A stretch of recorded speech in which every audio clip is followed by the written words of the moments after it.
Hello, today we are going to talk about persuasive speaking. There are three types of persuasive speeches that we're going to look at. The first one is questions of fact. The second one is questions of value. And the third one is questions of policy. The first type of speech, a question of fact, involves whether or not an issue is true or false. So a good example of this would be something like, is the earth flat? So, trying to prove whether or not this is true or false. So some tips when it comes to dealing with the question of fact is, you need to state your position clearly. Make sure and define terms that you believe your audience would have difficulty understanding. And you also need to anticipate and refute possible arguments that your audience may have, as well as provide evidence to support your position. Another way we try to persuade people is through what we value. So generally what we do here is we try and look at something in a positive or negative light. So we try to prove to somebody that something is right or wrong, that it's moral or immoral, or ethical or unethical. So we get our values from our family and friends. We also get it from our religious beliefs, and we also get it from our cultural beliefs as well. So what we do with these values is that we try to persuade people to feel a certain way about something. So topics like gun ownership and abortion, these are very common topics and usually deal with questions of value. So some tips to dealing with questions of value. First, read your audience. If your audience is uncomfortable listening to what it is that you're talking about, chances are they're going to have a hard time going along with what it is that you're saying. So in the end, what you need to make sure that you're doing is respecting your audience's values. So, if you're going into a speech knowing that, people are probably going to disagree with you when you start to talk about what it is that you're going to talk about, you need to make sure and find some common ground first. Also, use facts and examples to be fair. And also, you cannot force your audience to suspend their own beliefs just by hearing yours. So the last type of persuasive speech we're going to look at is a question of policy. And this is a persuasive tactic where you're trying to create a plan that's going to change something, whether this be a regulation, a law, or some kind of informal norm. When we talk about norms, basically what we're talking about are those rules or behaviors that are set by a group that don't necessarily have to be in writing. So, we talk about things like societal norms. We know, that we're not supposed to go out and, steal. We know we're not supposed to go out and graffiti walls. Those are societal norms. So when we're talking about informal norms, those are things that happen within the group that just create a change. Maybe, some change of ownership, some change of management. That would be a change of policy. So when it comes to persuading people to go along with a change, we have to not only appeal to values, but we also have to appeal to facts as well. So when it comes to dealing with a question of policy, here are some tips. First, argue from values that are audience-driven. So basically what that means is that in order to appeal to an audience, you really want to make sure that you're appealing to their values. You want to make sure that you use facts to establish the need for change. So if you prove that, we really need this change, you need to make sure that you put some facts in there to show that we need it. It's not only based on, what we believe, but here are the facts to back up why we need this change. Once again, you need to make sure that you're going to anticipate and refute any arguments that your audience may have, and make sure that the facts that you do use are relevant and current. So we really can't talk about persuasion without bringing up the founder, Aristotle. Aristotle was a Greek philosopher. He wrote something called Poetics and Rhetoric dealt with the principles of effective speaking. One of it being to know your situation. You need to understand the place, the time, the goal, in the audience before you give your presentation. And then second, showing that we needed 3 modes in order to be persuasive, and that was ethos, pathos, and logos.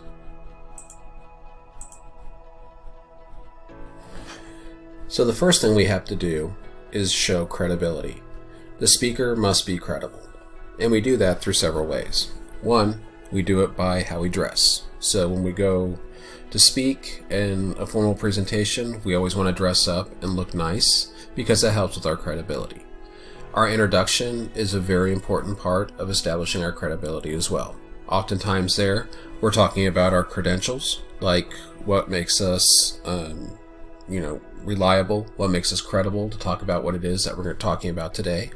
Also, our enthusiasm. If we show enthusiasm about what it is we're presenting, audiences are more likely to go along with it. Also, if we look prepared, if it shows that we put in some time and effort into preparing our presentation, that helps with our credibility as well. Also, what that does in the end is we're establishing trustworthiness. If our audience trusts us, then they're more likely to believe what it is that we're telling them. So the next area of persuasion that we need to make sure that we're looking at is appealing to our listeners' needs, which is known as pathos. With pathos, what we're trying to do is get some kind of emotional response from our audience to go along with what it is that we're talking about. So, you have to appeal to what your audience wants in order to persuade them. So like a really good example of this would be a pep rally. Generally, when you go to a pep rally, what they're trying to do is get you psyched up for the game. They're trying to get you psyched up for our team to come out and support them at the game. So they do it by, a song and dance and games. By doing all that, they're, creating this emotional response, this emotional desire to go to the game. So normally there's going to be 4 types of audiences that we're trying to get excited. The first type is a positive audience. This would be the easiest type of audience to persuade because they're going to support whatever it is that you're talking about because they came into it knowing that they were going to agree with what it is that you're going to have to say. So, showing up at a gun rally for the NRA, that audience is already going to be going along with what it is that you're trying to persuade, so it's not going to be an issue. A political campaign rally, same thing. Generally, if it's a Republican or Democratic campaign, the audience that shows up there is already for that candidate. Next, we have a neutral audience. Those are usually the uneducated or undecided audience about that topic. So generally, they have more of an open mind. So with this one, they can still be convinced. So you need to make sure that you can gain their interest and educate them about what it is that you're trying to do, and in the end, hopefully convince them. So, for example, if you're trying to convince a community to start a fine arts district somewhere in town. Some of these community members might be undecided. They're not sure whether or not they want to bring this fine arts district to a town. So, if you bring in facts, you bring in some interesting information that you're able to educate them on, you might be able to convince them to go along with what it is that you want to do.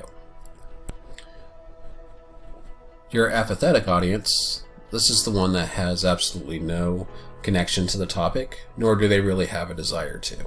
So, in order to do this with an apathetic group, you need to have some kind of connection with them in order to gain interest. So if you can take your topic and somehow, make it to connect it to something that they might be interested in, then you might be able to hold their interest.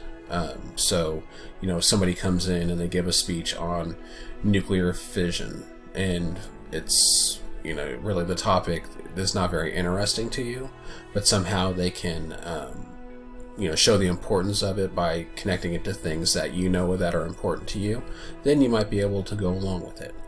The last one, your opposed audience, this is going to be the group that's the hardest to convince. They go in knowing that they're not going to agree with you, and they're going to be it's going to be very difficult to change their mind.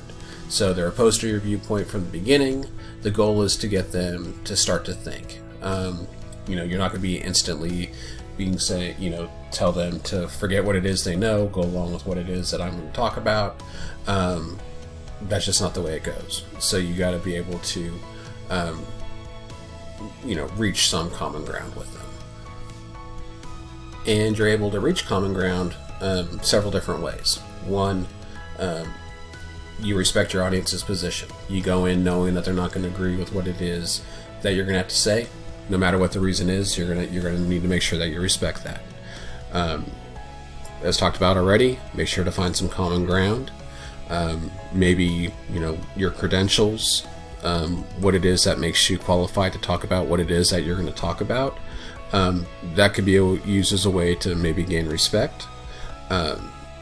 You could use evidence that cannot be contradicted.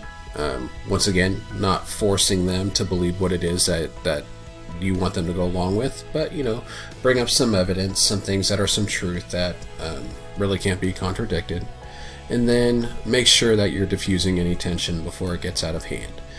Obviously, if the speech isn't going well, you're not going to be able to change your audience's change their mind about something. Redirect focus a little bit. Try to do what you can to maybe calm the audience down, and then try to go at it a different way. So one of the most common things you're going to hear when it comes to gathering information for a big presentation that you're going to do, you're going to hear it a lot, is you need to understand your audience. You need to understand what your audience needs before anything else when it comes to your presentation. A good way to think about this is through Maslow's hierarchy of needs. What he did was he created the levels of basic human behavior. And what he decided in the end is that you need to know what your audience needs before you can give them what they want. So the first level is physical needs: air, water, food, clothing, health. We need these things in order to survive. So when it comes to physical needs, some of the best persuasive things out there are things like food and health ads. People, things like clothing. The reason that these things are so popular is because everybody needs them. And in order to convince people that they need them, they have to appeal to their most physical need. So once that is met, once they've had that, they can then move on to level 2, which is safety. People want to feel safe.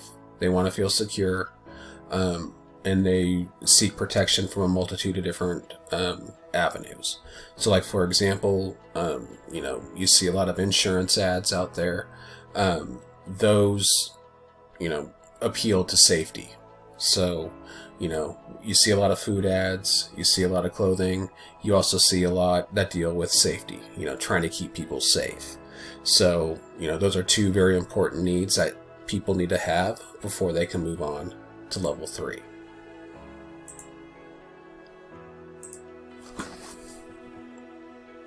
So level 3 are your social needs.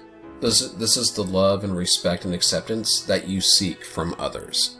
So we seek this from our community, we seek it from our family and friends, we seek it from our coworkers, we seek it from, social and professional groups in order to satisfy our personal needs. So, we have our physical needs, we're our bellies are full, we're feeling healthy, we're feeling safe. So then we can now focus on our social needs. So this is when we turn to things like social media. We post things online. We do that in order to fulfill our social requirements. It also is used a lot when it comes to level 4, which is our ego. We want to feel respected. We want high self-esteem. We like to project those things like honesty and reliability, and we do that. We do that a lot through communication with others, not only in face-to-face communication, but we also do it a lot through digital means as well. So once we feel that we are respected and we have a high self-esteem, then we've reached the highest level, which is our self-need. We've reached self-actualization. So at that point, we felt like we have reached our highest potential. When we've done that, we then, we go out and we get a new house, or we go out and seek new jobs. We try to meet more personal challenges. So, when we feel like we're at our highest potential, that's when we start to do things to try to better our lives. The last persuasive appeal that we're going to look at is logos. Logos deals with reasoning and logic. When you guys present a speech, or you put together a speech and then you present it, you need to make sure that you have logical arguments as well as reasoning. So some terms that we need to look at is reasoning. This is the process of drawing logical conclusions and formulating arguments from evidence. So based on the evidence that we have, this is the reasoning. With our arguments, this is going to be our rationale or the reason that we feel the way we do about a certain thing. And this all comes together with evidence. Basically, this is the proof that we have to support our arguments. This is the proof that we have as to why I feel the way I feel about certain things. So there's 3 types of reasoning that we use with logos. The first one is going to be inductive reasoning. So we have an argument or we have some kind of fact, and then we're going to try to draw some kind of conclusion from it. So what we do is that we need to make sure that we're providing enough evidence or examples to prove the conclusion that we're trying to draw. We need a good plan of organization and transitions to help, move our audience along so they can follow along with what it is that we're talking about, which leads to that conclusion.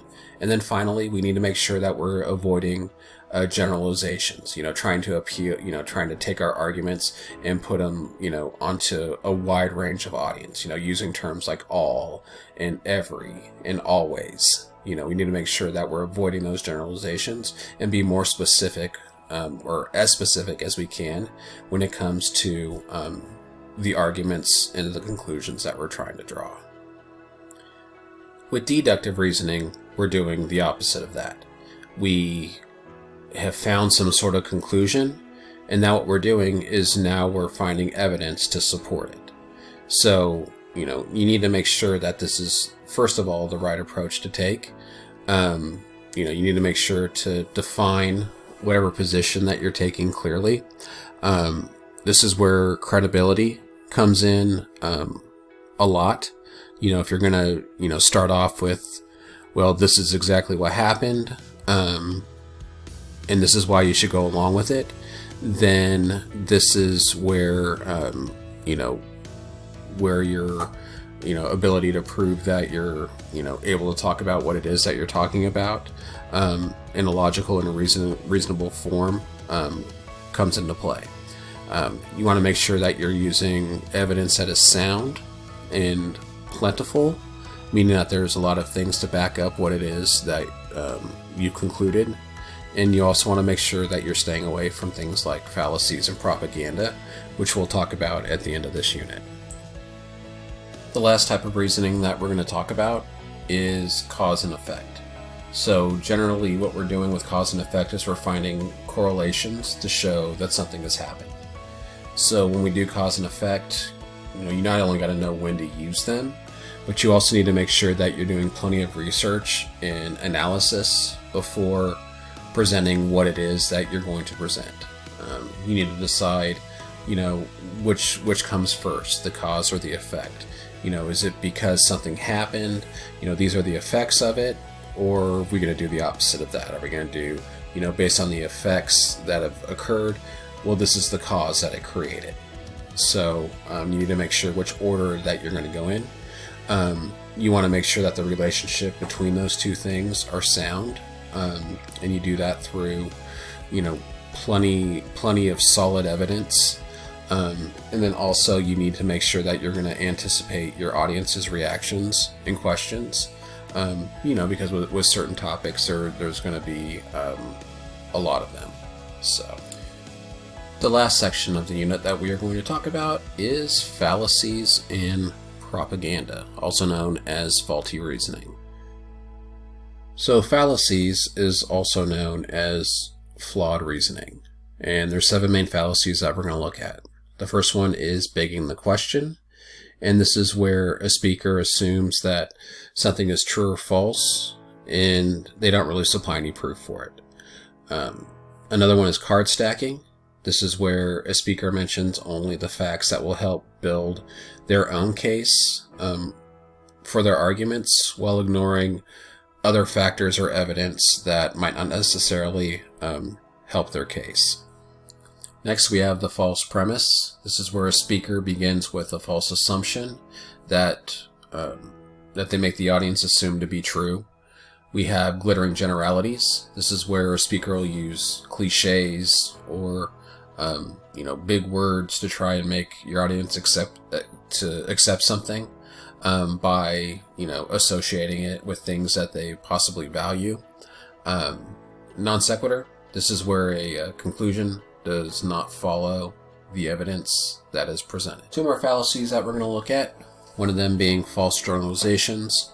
What happens there is when we're taking something that's negative and we're applying it to a large group of people. So this is when words such as, everyone, everywhere, all, always, generally deals with something that's negative, and they just apply it to an entire group of people. So when we talk about things like Republicans and Democrats, they're very good at using false generalizations to where, maybe if something goes wrong and they apply it to the entire Democratic Party as being at fault, that's a false generalization. Unrelated testimonials. This is when we use things like celebrity endorsements to try to sell products. They're not really an expertise in what it is that they're selling, but because of who they are, we go along with it. The last area that we're going to look at is propaganda. Propaganda is a form of persuasion that discourages people from making their own choices. There's 5 common ones that we're going to wrap up this unit with. The first one we're going to talk about is transfer, and that is making illogical connections between things that aren't necessarily related. The next one we're going to look at is bandwagon. This is where the whole thing of like everyone else is doing it, so you should do it too. Next, there's name calling. That's exactly what it sounds like. You're using emotionally charged negative terms for a person or a group of people without even really providing proof or examining the real issue at hand. Loaded words. It's language that evokes strong emotions, and its sole purpose is intended to sway an audience to believe a certain way. So the last term of propaganda that we're going to look at is either or arguments. This is acting as though people only have 2 alternatives that can be used to make up their mind, when a lot of times there's a lot of other possibilities. So a really good example of this is in times of war, we like to use either or arguments, or politicians like to use either or arguments. So there's the idea of, if you don't support us in the war, then you're un-American. So that's a really good example of an either or argument. Either you're with us or you're against us.